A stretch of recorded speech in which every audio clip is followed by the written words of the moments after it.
Atención, esta entrevista fue grabada en diciembre de 2025, por lo que algunas de las opiniones podrían parecer descontextualizadas de la situación actual. Gracias por su comprensión. Decirles que la resiliencia es uno de los mejores maestros, ¿no? Que lo que no están disfrutando y están aprendiendo por estar allí, por no dejar morir las carreras, por persistir en avanzar y vivir y sobre todo alocarse en ese Simón, en su espíritu, en su esencia, en sus valores, desde la excelencia, desde hacer las cosas bien, también les va a dar un aprendizaje tremendo, ¿no?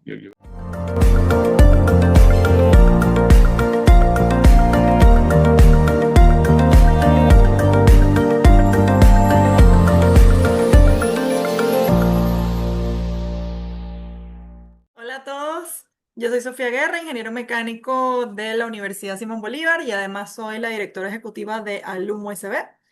Para quienes nos escuchan o nos ven por primera vez, esta entrevista quedará grabada y podrán encontrarla en nuestras redes sociales, Facebook, Instagram, Twitter, LinkedIn, bueno, Twitter, anteriormente Twitter, ex, ahora LinkedIn, YouTube, Spotify y Google Podcast. Como parte de nuestro espacio conversando con USBistas, hoy conversamos con Álvaro Pázquez, quien es ingeniero de materiales de la Universidad Simón Bolívar y actual country manager de Cabify Chile. Entonces, bienvenido Álvaro, mil gracias por tu tiempo y por aceptar esta invitación. No, gracias a ustedes. ¿No? Demasiado feliz de reconectar a través de este vínculo, de este canal con la UCB. ¿Mm? Bueno, Álvaro, quiero comenzar preguntándote, ¿cómo elegiste tú estudiar en la Universidad Simón Bolívar? ¿Qué te motivó? Uy, a ver, yo fui el típico niño que siempre sabía que quería ser ingeniero, o al menos eso sentía y después lo fui afianzando en la medida que fui avanzando en el colegio. Yo estudié yo nací en Puerto Ordaz, pero me crié en Valencia, entonces en el colegio donde yo estudié había como una segmentación que se hacía muy temprana en sexto grado para las personas que les gustaba o les iba muy bien en matemáticas, ¿no? Y eso determinaba que fuese una sección en particular. Y un poco la gracia de esta sección es que era un poquito más exigente o te daban profesores diferentes en esa sección. Y ahí tuve la suerte de que me diera matemáticas de séptimo grado, un profesor que era profesor de estadística, que era el fundador del colegio y el dueño del colegio de estadística de la Universidad de Carabobo.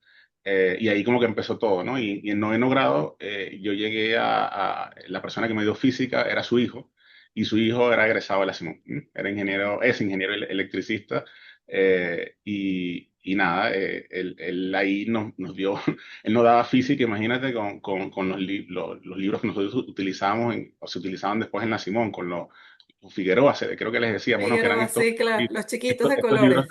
de colores. Bueno, él nos daba Oh. física con eso. Entonces, ahí fue donde yo conocí la Simón. Antes de eso, yo pensaba que iba a estudiar, no sé, en la Carabobo, porque soy de Valencia y tal, pero él fue el que un poco nos introdujo a la Simón y al final armó un grupito de 4 o 5 personas que terminamos estudiando en la Simón. Carreras súper diferentes, una mecánica, otro física que después se pasó a matemática, y otro que empezó estudiando computación, después se terminó yendo del país, pero fue como ese fue el bichito inicial, el haber estudiado con él, con Manuel Fernando se llama él, y que bueno, nos apasionaba toda esta parte más dura de la física, la química y la matemática en el colegio, ¿no? Después cuando nos enteramos de que es la Simón y que la visité por la primera vez, la típica anécdota de que, oye, estamos seguros que es público, esto parece, parece una cosa como de otro país, de lo lindo que era y de lo bien que funcionaba. Y bueno, ahí terminamos quedando y estudiando aquí. Qué lindo. Coincido mucho contigo. Yo soy del interior también, yo soy de Cumaná. Y yo pensaba estudiar en la central inicialmente. Y cuando voy a la Simón y me siento tal cual y veo, yo digo, qué bello. O sea, aquí es donde quiero estudiar. O sea, me enamoró también como la infraestructura de la universidad y lo que se sentía, como el ambiente de respeto, de que todo funcionaba. Y fue una experiencia muy bonita también esa visita cuando llego a la universidad. ¿Y cómo elegiste materiales, Álvaro? ¿Qué te hizo irte por esa rama? Uy, yo no lo recuerdo muy bien. O sea, fue algo así como que yo en un minuto quería estudiar ingeniería petrolera. Mm, Entonces yo como que apliqué a lo más parecido a petrolera que veía, que en este caso era mecánica y materiales en ese momento, yo soy 04, entonces yo entré justo cuando fusionaron las Ah, carreras. claro. Tú eres de los Eh, Milky, tú eres de los Milky. yo soy de los Milky, sí. Y tenía tiempo que no escuchaba ese término. Y claro, en ese momento yo todavía no estaba claro cómo era la fusión y me fui un poco más por la parte de metalúrgica. Es lo que me interesaba cuando uno tiene 16, 17 años, que tampoco es que uno sabe mucho, ¿no? O cacha mucho, como dicen acá en Chile. Y nada, después terminé quedando en materiales. Fue para mí un quinto año bien complicado igual, porque yo me enfermé en ese quinto año, perdí el primer lapso. De hecho, mis papás me decían, no, no apliques, tranquilo, este año no pasa nada, el año que viene intentamos de nuevo. Y como que presenté las pruebas muy relajado porque como que no tenía esa presión, justo porque perdí un lapso en quinto año y estaba casi que graduándome de milagro. Y al final quedé. Entonces, nada, eso es lo que recuerdo vagamente, porque bueno, mi memoria a veces me falla, pero siempre estuvo esas ganas como de estudiar algo relacionado a eso. Para hacer aquí un inciso para explicar lo de los 1500, ese es el código de la carrera. Y si no me equivoco, antes tenían cuatro códigos distintos porque eran cuatro menciones, ¿es así? 1501, 2, 3 y 4, sí. Ok, y después los unificaron en 1500, que es a partir de tu corte, la 04, que se gradúan como ingeniero de materiales sin mención, ¿es correcto? Exacto. Como que la especialización la hacías o la haces en las electivas que tomas al final de la carrera. Y nada, sí, fue bien, bien curioso esa transformación porque, claro, Mm. éramos la bisagra, fuimos la primera generación de Milky. Y claro, un poco los que tenían mención nos veían en menos y como, que estos bichos que no van a saber nada. Y claro, y todos los profesores estaban experimentando con nosotros. Pero yo creo que salimos como que súper bien preparados porque creo que nos exigieron mucho. O sea, los profesores cuando nos tomaban en los diferentes ramos de polímeros, metales y de cerámica, nos querían dar la especialización, ¿no? Porque al final fue un proceso de pensum donde fusionaron varias materias. Aquí si antes veías, no sé, 8 cerámicas, ahora veías 2, 3, y te querían dar el mismo contenido de las 8 cerámicas. Entonces, Entiendo. pucha, terminamos con la lengua afuera, ¿no? Porque justamente los profesores también estaban en ese proceso de adaptación, pero buenísimo, creo que fuimos una corte muy integral y muy transversal por todo ese conocimiento que nos dieron esos grandes profesores especialistas en las tres grandes áreas de los materiales, ¿no? Qué interesante que justo tu cohorte pasó por ese proceso de transformación de ese pensum, que tal cual como comentas, hablaba un poco de la flexibilidad de la universidad. Los profesores estaban experimentando el tema del cambio de pensum, ustedes también. Me imagino que administrativamente también eso fue otro cuento, pero qué interesante que la universidad siga moviendo, digamos, respondiendo a las necesidades del mercado laboral, supongo yo. Entonces creo que es Sí, bastante ¿no? interesante haber pasado por Y, eso. y estar a la vanguardia. O sea, al final yo Mm. le hice varias veces esta pregunta a los diferentes coordinadores que tuve el honor de conocer y la respuesta era muy elocuente. Era en términos del mundo ya las soluciones, me acuerdo esta respuesta, ahí mi memoria jugándome buenas y malas pasadas, me dice, las soluciones ingenieriles ya no están en los materiales puros, ¿m? Sino que están en los materiales híbridos, los materiales compuestos, los materiales que ya conjugan polímeros, cerámicas y metales, ¿no? Entonces, como que ese fue un poco el inicio y también justamente darte más diversidad en torno a lo que está pidiendo el mercado laboral, pero también hacia lo que se iba acercando el mundo. Yo después tuve la oportunidad de tomar materias electivas y era todas cosas, materiales orgánicos funcionales, materiales compuestos, cosas que iban más allá que simplemente los metales, los polímeros y la cerámica. ¿Mm? Qué interesante. Y ahora justamente hablando del mercado laboral, cuéntanos cómo un ingeniero de materiales llega a Cabify, cómo fue tu ingreso y qué tiene que ver. A ver, si esos coordinadores que te hablaba antes ven esto, soy la vergüenza de materiales porque obviamente me alejé muchísimo de los materiales, ¿no? Lo más parecido a los materiales que hoy hay en Caifa y bueno, es de lo que están hechos los autos, los carros, ¿no?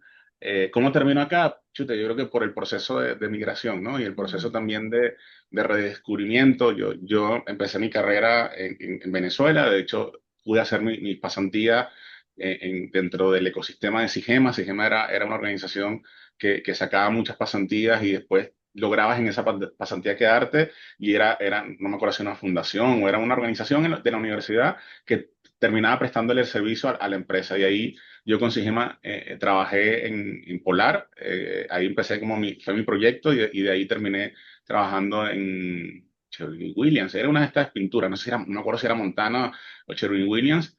Bueno, en Valencia, obviamente, porque las dos cosas lo hice en Valencia, esa fue como mi oportunidad de volver. Y de ahí salté a Tenaris, que Tenaris es una empresa de insumos petroleros, y ahí como que conecté tanto lo que hice en Sigema, que era muy de la parte de mantenimiento industrial. Entonces ahí sí estaba como en mi salsa, metiéndome a fondo en todo sobre todo en la que hice en Polar, estaba en la planta de salsas y untables que eran ahora, no sé, mucho espacio de máquinas y de mucho metal y de mucha mantención. Y cuando salto a Tenaris, salto a la parte de tubería petrolera. Tenaris es una empresa de tubería petrolera y ahí como que reconecté mucho con esa, bueno, hablar de grados de acero, de resistencia, de módulo de Young, o sea, un montón de cosas que uno ve en la carrera.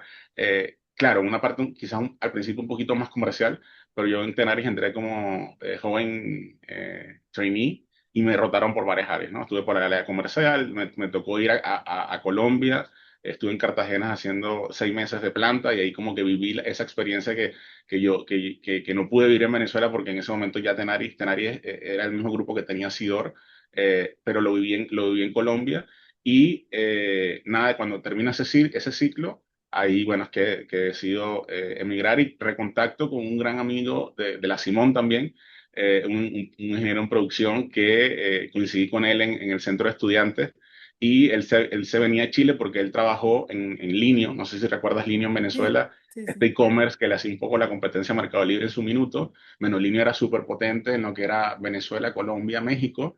Y en ese momento decidieron abrir Chile, ¿no? Y ahí como que recontacto con Fernando, que es este amigo que te comento, y nos vinimos a Chile a explorar el abrir sucursal de Linio y ahí empezó como mi incursión en el mundo de la tecnología, ¿no?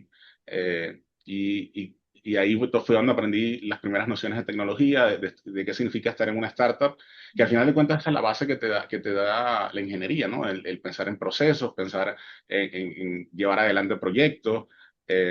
Y que al final te das cuenta que si te descuidas estás aplicando los mismos conocimientos de un ciclo de mantenimiento en una planta de alimentos, estabas metiéndolo en lo que eran ¿cómo se llama? Los protocolos y los procesos de fulfillment que tiene un e-commerce, ¿no? Entonces ahí estando en línea, conocí a también un amigo que se llama Álvaro Jara, que él se vino a Cabify como City Manager para abrir Valparaíso. En ese momento Cabify estaba en proceso de expansión porque había recibido una ronda de financiamiento bien interesante y habíamos hecho buena química laboral y él me recomendó para venir a abrir Concepción, que es la segunda ciudad más grande de acá de Chile. Y bueno, ahí empezó todos estos casi 9, 10 años que llevo en CAIF.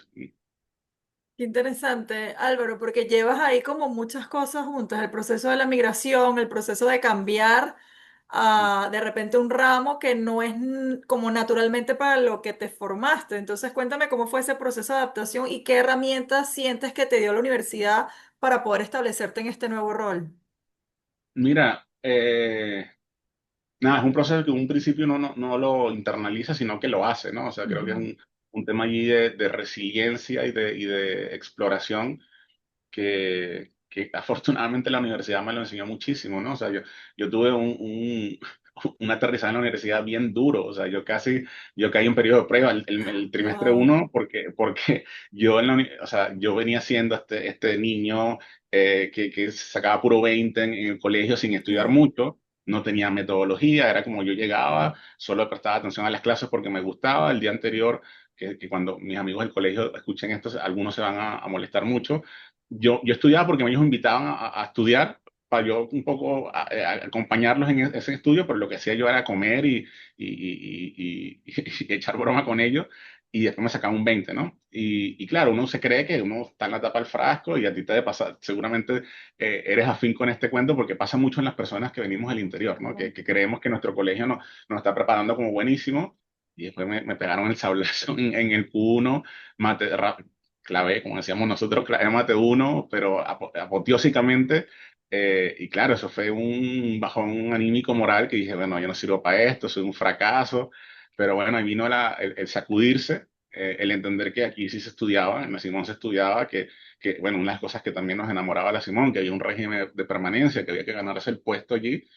Y me acuerdo que metí el verano inmediatamente y me saqué un 5 después en la recuperación de ese mate uno y dije, ah, ok, me la puedo, no, ahí me la puedo. Entonces ahí empezó el proceso y contestando la pregunta de entender que muchas veces no vas a saber algo, pero ser autodidacta y entender y buscar la solución iterando y no dándote por vencido, te va a llevar a diferentes lugares. Entonces eso es lo que el paralelismo que yo hago con lo que hice ahora en este rubro de la tecnología y del transporte, el un poco ir iterando y aprender, entender que tener la convicción de que no sé nada, que eso fue un poco la lección que me dio ese primer trimestre, ¿no?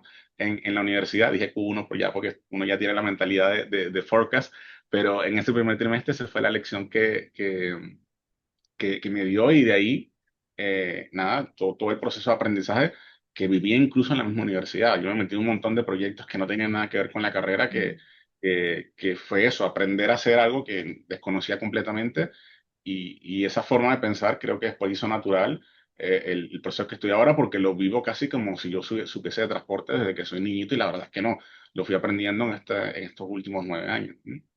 Mira, con eso que comentas, me da pie también un poco para preguntarte, ¿dónde crees que aprendiste más en la universidad? ¿Qué cosas crees que aportaron más como a tu formación? ¿Qué sientes que fueron los principales aprendizajes que te dejó la universidad?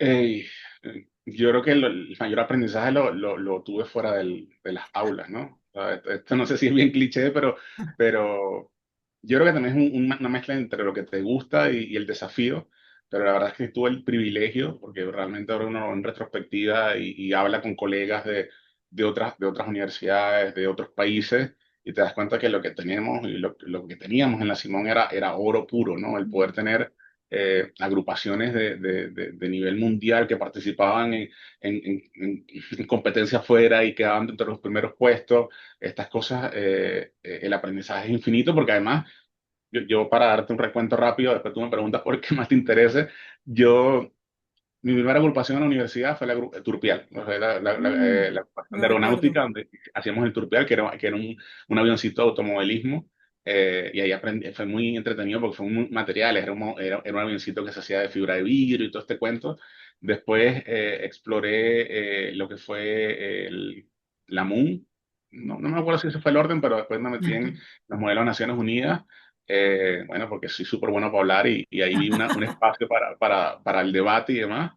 De ese proceso de la MUN, obviamente de comunicación, nació el bichito de meterme en lo que fue el centro de estudiantes de la carrera, que ahí aprendí muchísimo, sobre todo de lo que es gestionar proyectos, lo que es dejar legado, lo que es entender cómo tratar con muchas personas en simultáneo.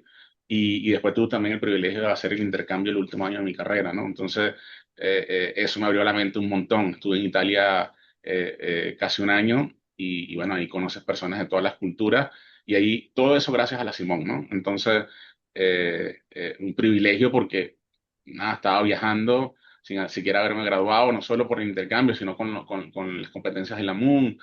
También logramos llevar, yo en ese momento no, porque era muy chico, pero logramos llevar el Trupial, lo llevamos a Estados Unidos, o sea, que es un paralelismo con el FSAE, ¿no? Que también tenía muy buenos amigos allí y era súper apasionante todo eso, poner en práctica. Y fue la mejor escuela, sobre todo de las cosas que muchas veces no te enseñan en la universidad, que es lo técnico. La universidad te enseña mucho en lo técnico, pero toda esta parte gerencial, de administración, de manejo de personas, ahí es donde lo aprendí realmente.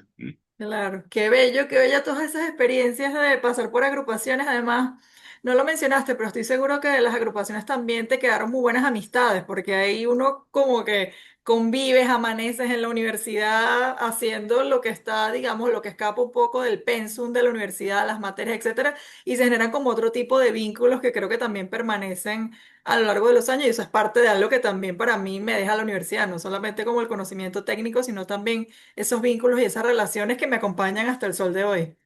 Totalmente. Mis mejores amigos en la universidad vienen de esas agrupaciones. Tengo la suerte de que mi mejor amigo en la universidad fuimos colegas de carrera, también participamos en la Moon, también hicimos intercambios a diferentes lugares, pero al final un poco eso también te va nutriendo de ese ecosistema oye, de personas que se van pasando el dato, por así decirlo, van diciendo, oye, esto me nutre. Además, este mejor amigo también fue vicepresidente cuando yo fui presidente del centro de estudiantes, entonces fue como un acompañamiento también, más allá Sí. de la materia, de las materias, en toda esta actividad extracurricular, ¿no? Qué lindo. ¿Sabes que mencionaste algo ahí que me pareció clave sobre el tema gerencial? Porque ahora estás de country manager de una empresa como Cabify. Entonces quisiera que me contaras un poco cómo fue ese recorrido de empezar a trabajar, que pasaste de línea a Cabify, y cómo fue este ascenso hasta llegar hasta el rol que tienes ahorita. Ey, buena pregunta. Eh, a ver, creo que el aprender a tratar y liderar personas vino de estas actividades que te comenté. En Cabify particularmente se ve de manera muy orgánica, porque Cabify, o sea, hoy en día es una scale-up que ya tiene casi 15 años, pero hace 9 años eso tenía 6, ¿no? Entonces estábamos en un proceso muy expansivo, en ese momento nos había llegado un financiamiento bien importante, entonces estábamos en esta típica locura en 2017, 2018 de crecer, crecer, crecer, crecer. Y yo me acuerdo que el primer trabajo que tuve en Cabify fue como manager de fidelización de conductores. Ese fue mi cargo, pero yo llegué solo, o sea, fue como, me acuerdo que cuando hablé con el country manager de ese momento me dijo, tenemos un problema de fidelización o tenemos que evolucionar, aquí está, no sé qué hacer, averígualo, ¿no? Entonces, yo empecé a contratar personas, justamente también lo que le decías, de personas que conocí, varias personas de la Simón que me acompañaron en ese periplo de eso, de entrar a una gerencia que no tenía ni idea de qué iba, y fuimos construyendo juntos y creamos un sistema de atención a conductores que no existía antes. Y ahí como que se fue dando oye, ¿cómo puedo replicar o cómo puedo multiplicarme yo a través de los demás, ¿no? Y creo que esa buena experiencia que como te dije, lo lindo fue que la creamos desde cero y sin muchas reglas, ¿no? Sin mucha guía, que esa es la parte fea donde uno dice, bueno, la estaré cagando, la estaré haciendo bien, la estaré haciendo mal, pero la parte linda es que te dan una libertad infinita, y lo lindo también de las culturas de empresas como esta es que el equivocarse es bien visto, ¿no? A diferencia de muchas veces de la cultura latinoamericana, donde el equivocarse no es algo horrible, aquí es como, qué bueno que te equivocas porque eso vas a aprender y más nunca te va a pasar y la próxima vez que te enfrentas a algo así va a ser 1000 veces mejor porque lo vas a saber absorber. Eh, y de esa experiencia me dieron la oportunidad de abrir una ciudad, que fue que abrimos Conce, y claro, abrir una ciudad es un mini país, ¿no? Entonces ahí yo creo que fue mi prueba de fuego para foguearme en todo esto, porque es una ciudad que a mini escala tenía dos vendedores, tenía 2 personas de marketing, 4 personas de operaciones, y ahí como que te vas metiendo en todo este loop y con mucho contacto con el negocio. Yo creo que eso es lo que yo te pudiese decir que es no sé si mi clave del éxito, pero fue lo que me ayudó mucho.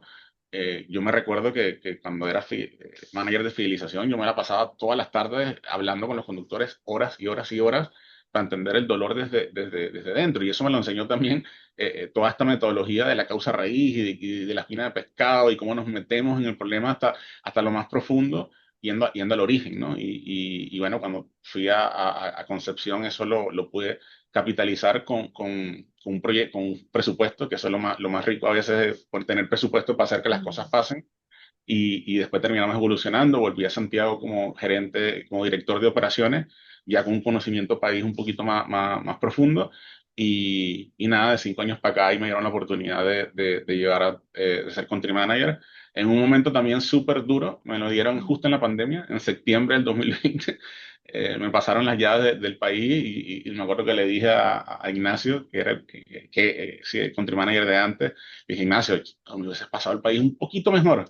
En ese momento lo resentí un montón porque, claro, el país estaba muy disminuido por la pandemia, pero ahora en retrospectiva el equipo se siente súper orgulloso porque nos tocó la tarea de reconstruirlo, ¿no? Entonces, ahí te mencioné varias cosas, ¿no? Resiliencia, ganas de aprender, meterte en lo profundo en el negocio y sobre todo rodearte de personas que vivan el propósito como tú. ¿M? Sabes que mencionas el año 2020, que sabemos que fue un año bien particular a nivel mundial. Sin embargo, de lo que he leído y de lo que he investigado de tu trayectoria, siento que fue como un punto de inflexión para ti, porque eso te dio la oportunidad de enfrentarte a un montón de desafíos de los cuales entiendo que te fue muy bien y eso te permitió como ir escalando hacia donde estás ahorita. Cuéntame cómo fue ese 2020, o sea, como siento que de repente fueron como dos etapas, antes de que fueras el country manager y después, o sea, ¿cómo fue ese año? Si me lo puedes resumir rapidito, ¿cómo, A cómo crees ver, que te fue?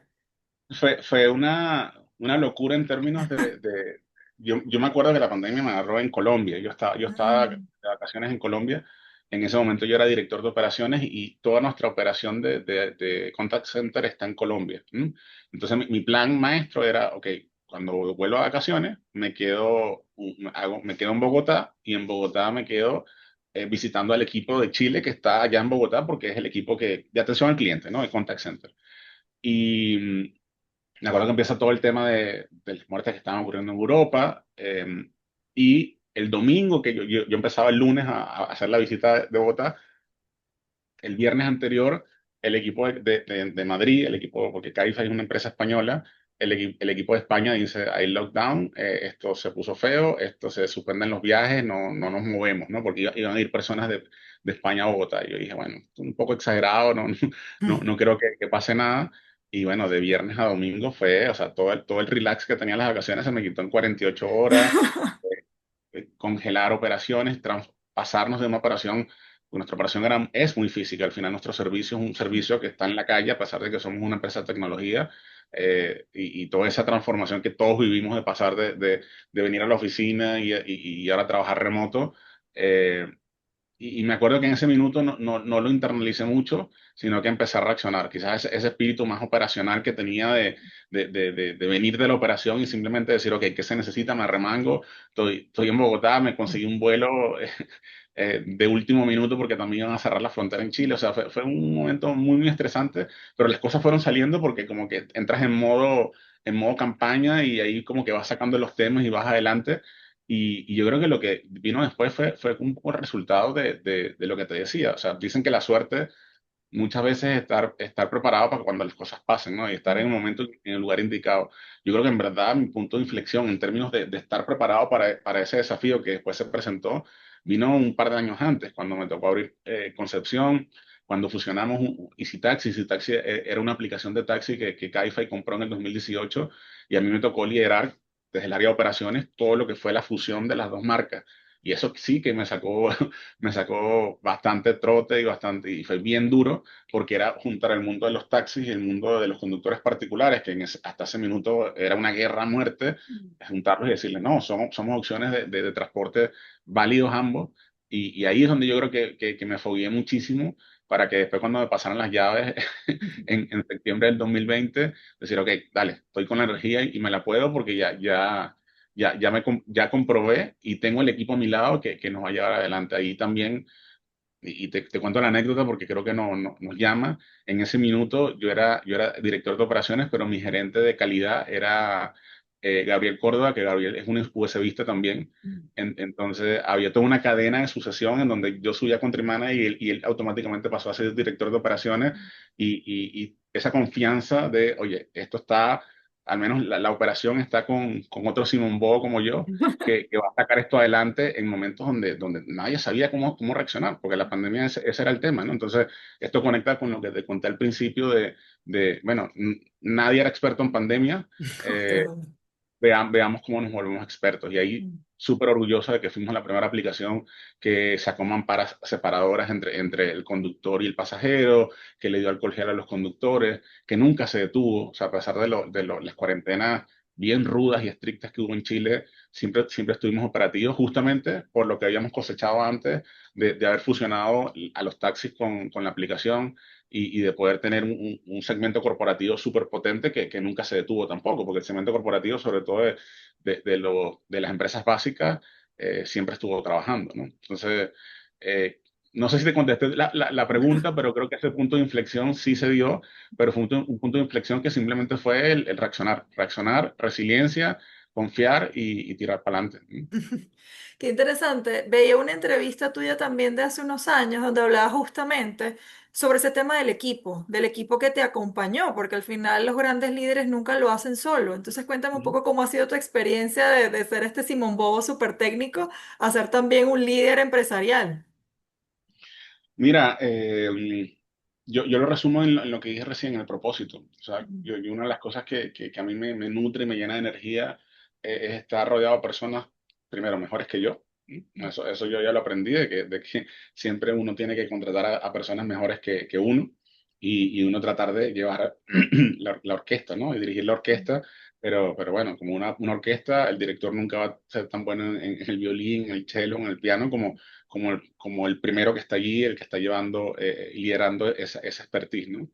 Y lo segundo es el propósito. Yo tuve un pequeño interinato por consultoría en mi carrera laboral y la verdad es que la consultoría era muy linda en términos de aprender, te enseña mucha metodología, mucho marco metodológico, mucho contexto, tienes la oportunidad de pasar por millones de áreas y de rubros, pero a mí me da un poco de sazón el no profundizar y el no ver el efecto de mis ideas, ¿no? Porque la consultoría es yo doy mi idea, pero en la mayoría de los casos, sí, en muchos casos, quien ejecuta eso es otra persona, ¿no?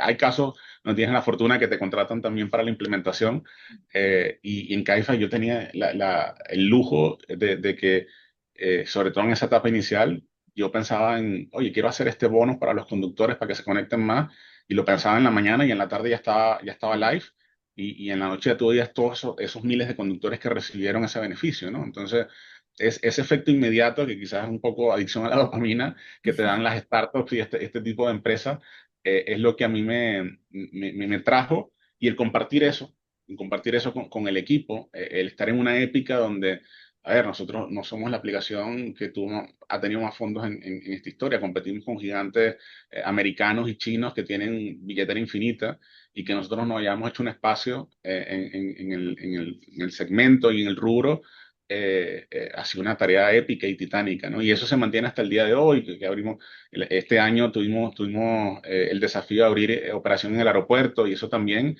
fue a punta de épica, de resiliencia, de no amilanarse por un no. Y eso solo lo puedes lograr si tienes un equipo que tiene esos mismos valores, ¿no? Entonces, compartir los valores y el propósito para mí es lo más importante cuando tengo el equipo y lo demás es fácil, porque lo demás es simplemente dar un poco de dirección, de no desfallecer en la inercia que a veces te lleva el negocio, pero cuando hay materia prima que te puede leer y te puede acompañar y multiplicarte, sale, ¿no? Mira, y cuéntame Álvaro, con todo eso que comentas sobre el equipo y la importancia que has tenido en desarrollar esas habilidades gerenciales, ¿cuál dirías tú que ha sido tu principal desafío como líder empresarial de Cabify? ¿Y cómo crees que el aprendizaje de la universidad te apoyó de alguna manera en superar ese desafío? Uy, mira, no sé si me lo enseñó la universidad. Ah, sí me lo enseñó la universidad. Yo creo que a ver, la Simón está marcada y nos deja en el ADN, que yo no sé si qué tan bueno o malo es, pero nos deja en el ADN la búsqueda de la excelencia, ¿no? Ujú. Y yo creo que esa búsqueda de la excelencia ha sido un proceso iterativo, porque justo, eh, como dice el dicho, lo perfecto es enemigo de lo bueno, ¿no? Y muchas veces las personas que venimos en la Simón siempre estamos iterando entre esas dos cosas, querer algo perfecto y querer algo que sea funcional. Y ahí Kaifa me ayudó mucho en ese trade-off de oye, decir, oye, hay que avanzar, pero que avancemos no significa que no podamos seguir mejorando. Entonces, caer en esa dinámica de mejora continua es lo que más yo rescato como pensándolo desde el punto de vista de procesos y de lo que entendí en la universidad, pero también esa dualidad de quiero las cosas perfectas y a veces un poco estar muy insatisfecho con el resultado, ¿no? Y siempre estar queriendo más y más y más, eso desgasta a los equipos, porque es como, bueno, este tipo nunca está conforme con lo que le damos y en vez de felicitarnos, ya está viendo qué es lo que hay que mejorar y está pidiéndonos el siguiente paso. Ahí es donde me tocó un ejercicio y un proceso de bajarle dos en términos de que yo sé que no estoy conforme aquí, ya yo sé lo que quiero, el próximo paso, pero hay que disfrutar esto y hay que felicitar y hay que cohesionar y hay que escuchar Entonces, ese proceso de madurez fue lo que, nada, me tiene hoy un lugar mucho más lindo, ¿no? Y más tranquilo. Y eso también lo aprendí a la mala en la universidad en el minuto uno. Me acuerdo que en una de estas agrupaciones que te comentaba antes, me mandaron a hacer una encuesta, ¿no? Y yo hice una encuesta y me fajé con la encuesta y la encuesta era para un evento que era al día siguiente. Fue muy de ya para allá. Necesito que me hagas la encuesta para tener los resultados y ver cómo accionamos el día siguiente. Bueno, yo hice la encuesta y dije, bueno, no, estoy muy cansado, vamos a procesar la encuesta más tarde. Resulta que al final terminé procesando la encuesta a las 5 de la mañana porque dije, bueno, estoy muy cansado, la proceso a primera hora, procesé la encuesta, mandé los resultados, unos resultados hermosos en unas presentaciones espectaculares, pero claro, llegó muy tarde la Mm. información, ¿no? La información llegó tarde porque al final el equipo que iba al evento no pudo accionarlo, y no pudo procesar esa información y al final no la leyeron. Terminó el evento, a pesar de que el evento fue a las 10 de la mañana, terminó el evento y tal, y yo le pregunto al que era mi líder en ese momento, le dije, oye, ¿leyeron la encuesta? Me dice, sí, la acabo de leer, muy buena tu encuesta, pero no sirvió de nada. Me dijo, porque, y eso me marcó, me dijo, porque la información no solo tiene que ser buena, sino que tiene que ser oportuna, ¿no? Y eso a mí Wow. me fue una daga, así un puñal en el corazón. Porque ya, de nada sirve que dejar las cosas perfectas, excelentes, si no están contando con el timing y están siendo oportunas a la solución o al problema que quieres resolver.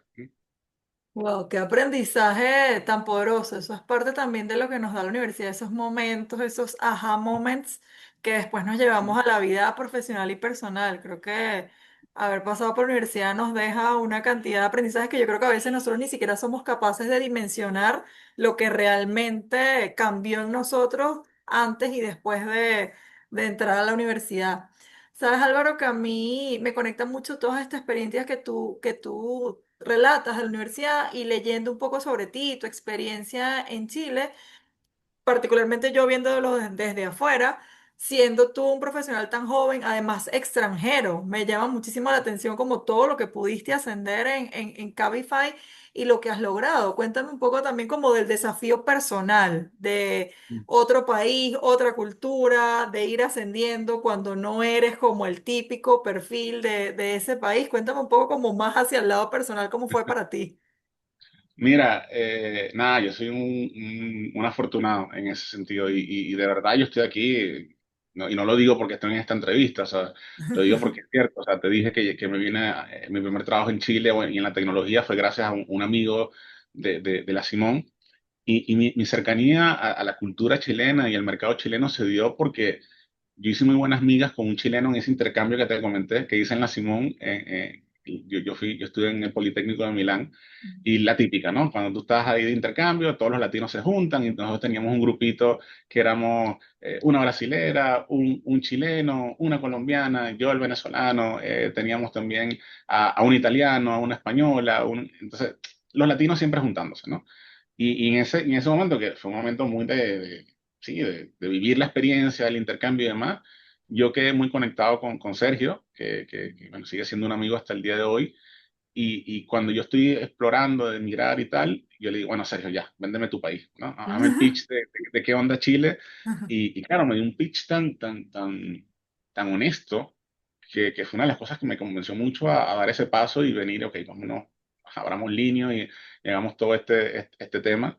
Pero tuve la fortuna yo llegué en mayo del 2015 y aquí en Chile hay algo, el evento, el carnaval de ellos es las fechas patrias, que es el 18 de septiembre, que es como el evento más importante donde ellos celebran y del cual se sienten más orgullosos y es como un momento bien bonito porque es el retorno a la primavera, entonces como que todo se conjuga, ¿no? La gente está feliz, hay buen clima y yo llegando en mayo, en septiembre, a mí Sergio me invitó a su casa a vivir ese 18 de septiembre. Entonces eso te da una visión, Wow. lo viví con su familia, con su papá sacó un vino de no sé qué quién, súper bueno, y fue tan acogedor que un poco te aleja de todo eso, de todos esos prejuicios que después uno ve constantemente, ¿no? De ver este como un país lejano, como un país que te va a discriminar. Yo no tuve esa experiencia porque tuve la fortuna de vivir a Chile desde el minuto uno como un país real y desde las entrañas, desde allí. Y después tuve el privilegio de cuando yo entré a CAIFA, CAIFA en Chile lo trajeron dos chilenos, que CAIFA tuvo un modelo inicial en el 2012 de asociarse con personas que querían expandir la operación en los diferentes países y yo con ellos tuve un ejercicio y un track record de meritocracia muy potente, ¿no? Entonces, es algo que también me conectó mucho a nivel valórico con la marca, porque a mí nunca me preguntaron de dónde venía, ni qué había estudiado, ni qué apellido tenía, sino que mi trabajo hablaba por mí, ¿no? Entonces, estar en contextos así, que yo sé que a veces no son en la mayoría, o en muchos casos no son así, te da una perspectiva de que sí se puede, ¿no? Entonces, cuando tú estás con esa mentalidad de sí se puede y de que en verdad hay que hacer el bien sin mirar a quién, como decían por allí, tu trabajo habla por sí solo. Y yo creo que esa es de la experiencia personal donde yo me aferré yo no voy a esperar, mi carrera nunca ha sido por, oye, voy a ir por ese cargo y entonces estoy calculando qué tengo que hacer para hacer llegar a ese cargo. Nunca ha sido así, siempre fue de hacer mi pega, como dicen aquí, mi trabajo lo mejor posible. Y después cuando tú estás haciendo tu trabajo y tú estás buscando solucionar problemas, porque eso es lo que a mí me apasiona y por eso yo sabía que iba a ser ingeniero desde chiquito, porque siempre estaba buscando solucionar problemas, eh, a veces crearme mis problemas. Yo me acuerdo una anécdota de mi mamá que me decía que me regalaba una bicicleta y yo en vez de montar bicicleta lo que hice fue desarmarla, buscando el problema. Eh, Cuando tú entras en ese loop de solucionar problemas, te empiezas a meter donde nadie te llamó. O sea, uno de los proyectos más bonitos que yo me recuerdo acá en Caifa y fue, yo era director de operaciones y me metí a resolver un problema del área de finanzas. Que yo sabía nada de finanzas, ¿no? Pero sabía que el problema que tenían ellos me dolía a mí porque afectaba a los consultores, ¿no? Y ahí terminamos haciendo un proyectazo. Y claro, en ese interín aprendes un montón de la otra área y eso es lo que te da un poco la transversalidad y cuando menos te das cuenta, dices, todo lo que aprendí metiéndome donde nadie me llamó, ahora me está sirviendo para este nuevo desafío que tengo, ¿no? Entonces, desde lo personal, creo que ha sido eso, de que como no confiar en el proceso y disfrutarlo, y después lo demás iba llegando solo. Qué buena experiencia, súper bonito tu recorrido en todo lo que ha sido desde la migración, cambiarte de empresa, llegar hasta acá, ir ascendiendo hasta a este rol tan importante que tienes. Y sabes, Álvaro, por ejemplo, para las nuevas generaciones, que ahorita, bueno, el mundo en el que están estudiando los USBistas es muy distinto al que estudiamos nosotros. ¿Qué podrías decirles a esas nuevas generaciones? ¿Qué crees que les podría ser de utilidad, que deberían aprender mientras están en la universidad? Uy, que son unos héroes, me conmuevo y todo porque, de verdad, o sea, por eso te decía, fuimos unos privilegiados los que estudiamos en esa Simón Bonita, en todo orden de cosas, desde sus jardines hasta esa ola y esa camada de profesores que querían meterte 8 materias en 3. Eh, pero a su vez, o sea, más allá de lamentar o lo que pueden estar viviendo las nuevas generaciones respecto a la universidad que viven hoy, decirles que la resiliencia es uno de los mejores maestros, ¿no? Que lo que no están disfrutando y están aprendiendo por estar allí, por no dejar morir las carreras, por persistir en avanzar y vivir y sobre todo alocarse en esa Simón, en su espíritu, en su esencia, en sus valores, desde la excelencia, desde hacer las cosas bien, también les va a dar un aprendizaje tremendo, ¿no? Yo creo que nosotros, en cierta forma, a veces fuimos, el ser demasiado consentidos, también quizás nos trajo una versión de nosotros que quizás no es la mejor y los egresados que vienen en camino van a tener una coraza de resiliencia y de lucha contra la adversidad potentísima y están aferrados a la esencia de la universidad. Si uno lo mira, o sea, yo tengo una de esas Milky, hoy en día es profesora y tenemos un grupito de Milky y ella de vez en cuando publica y manda las fotos de los chamos que ahora están en la carrera y te da nostalgia, pero también te da ilusión de que eso, hay personas que es 04 que están dando clase allá, que están echándole pichón y que están haciendo todo lo posible para que la Simón resista este periodo que está pasando y sobre todo que esos egresados que vienen en camino no pierdan la esencia de lo que es la Simón. Bellísimo tu testimonio. Yo también me conmuevo mucho nada más de escucharte. Yo que estoy, digamos, como un poco más en contacto con la realidad de la universidad, también puedo ver en retrospectiva lo afortunados y los privilegiados que fuimos los de generaciones anteriores. Sin embargo, creo que bueno, en Alumno USB estamos, digamos, constantemente apoyando a la universidad para mantenerla viva en medio de estos tiempos tan diferentes a los que nosotros conocimos. Mira, Álvaro, ya para cerrar, te quiero hacer un set de preguntas rápidas que hacemos como tradicionalmente, para que, bueno, me vayas respondiendo, digamos, lo primero que te vaya surgiendo. Entonces te voy a ir Ya, preguntando y me vas contando. Entonces, materia vale. favorita. Uy, ciencia de los materiales, uno, 2 y 3 sin duda. Yo, a pesar de que terminé en otra cosa, yo adoré mi carrera. Mi carrera me parecía demasiado entretenida, así que ciencia de los materiales sin pensar. Profesor favorito, Álvaro. Los dos coordinadores con los que tuve el privilegio, pasé por tres, pero hay dos en particular que me dieron clase. Profesor Thierry, Lo recuerdo. me enamoró de las cerámicas, que yo en su momento como que las cerámicas la veía muy, muy para allá. Profesor Thierry y el profesor Adolfo, me enamoró de los metales, ¿no? Esos dos profesores. ¿Tu lugar favorito en la USB? Varios, donde había árboles. Me encantaba el cromo vegetal, obviamente, pero era raro cuando nos echaban en cromo vegetal, siempre te veían como, ¿qué hace este tipo ahí? Entonces, el samán me gustaba mucho, los jardines, en general, las canchas también, aunque no era muy deportista, subir a las canchas siempre me generaba un bichito así como, wow, estamos en un lugar increíble, ¿no? Algo que extrañas de la USB. Qué extraño de la USB, a la gente, extraño ese saber que estaban pasando cosas, ¿no? Siempre había un proyecto, siempre había algo, siempre había una sorpresa en estas agrupaciones. Extraño el cachito de jamón y guayanés también. Extraño el Zeppelin. El otro día estaba hablando de qué comedorzazo nos jugábamos, porque hablaba con Ujú. una persona de otra universidad de Venezuela y cuando le contaba las cenas que teníamos era, Ujú. wow, ¿en serio me estás contando esto? Mira, Álvaro, en tu experiencia, algo que diferencie a los USBistas de otros profesionales. Ya lo he dicho varias veces, la búsqueda de la excelencia. Ese no es un eslogan de la universidad, de verdad, la búsqueda de la excelencia es una cosa que te tatúan en la Simón, en la cabeza, ¿no? Álvaro, imagínate que estás llegando hoy, primer día de clases, lunes de semana uno. ¿Qué harías diferente?